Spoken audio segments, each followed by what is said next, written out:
দেখো, এই জঙ্গলে গাছগুলো কিন্তু বেশ বড় এবং বেশ দামি।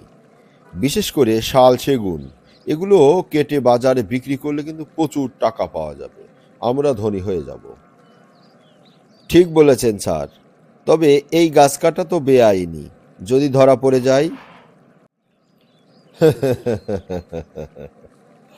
হাসালে মাসুদ, হাসালে।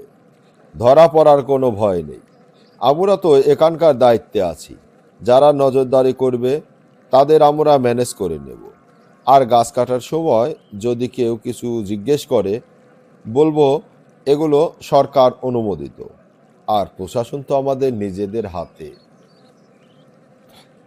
তাহলে তো স্যার আমার আর কোনো ভয় নেই। কোন এলাকা থেকে শুরু করব? আর কোন কোন গাছগুলি কাটবো? মাসুদ, গভীর জঙ্গল থেকে শুরু করতে হবে, অর্থাৎ জঙ্গলের মাঝখান থেকে, যেখানে বড় বড় গাছ রয়েছে, বড় বড় গাছ, সেখান থেকে। আর গভীর রাতেই ট্রাক দিয়ে সেই গাছগুলি সরিয়ে ফেলতে হবে। ঠিক আছে স্যার, কোনো কিছু চিন্তা করতে হবে না। এ দায়িত্বটুকু আমাকে যখন আপনি দিয়েছেন, আমি কাজটা সঠিকভাবেই করব। তবে স্যার, একটি কথা আছে।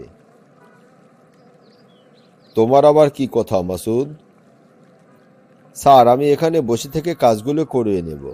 অনেক রিস্কের ব্যাপার। আমার পার্সেন্টেজটা যেন একটু মোটা হয়। ও নিয়ে তুমি চিন্তা করো না।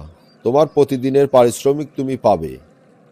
আর বিক্রি করার পরে যে টাকাটা হবে, খরচ বাদ দিয়ে যা হবে, সেটাই সবার মধ্যে বন্টন করে দেয়া হবে।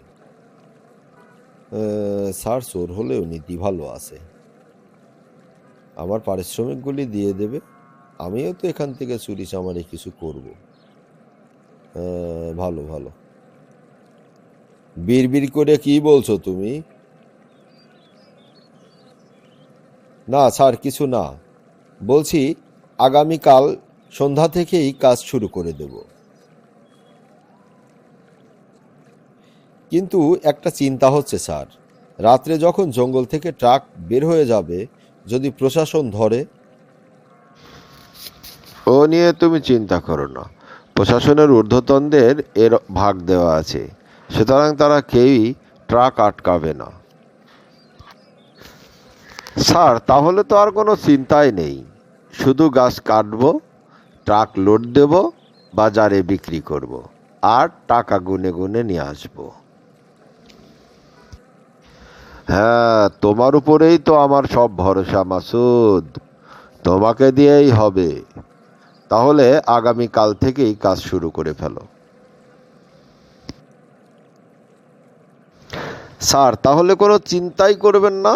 আগামী দিনের মধ্যে সব কিছু ঠিক করে সন্ধ্যা থেকেই কাজ শুরু হয়ে যাবে। আমাদের ধনী হবার প্রথম রাস্তা কাঠ চুরি করে, বিক্রি করে টাকা আয় করা। ঠিক আছে, চলো আমরা এখান থেকে এখন যাই।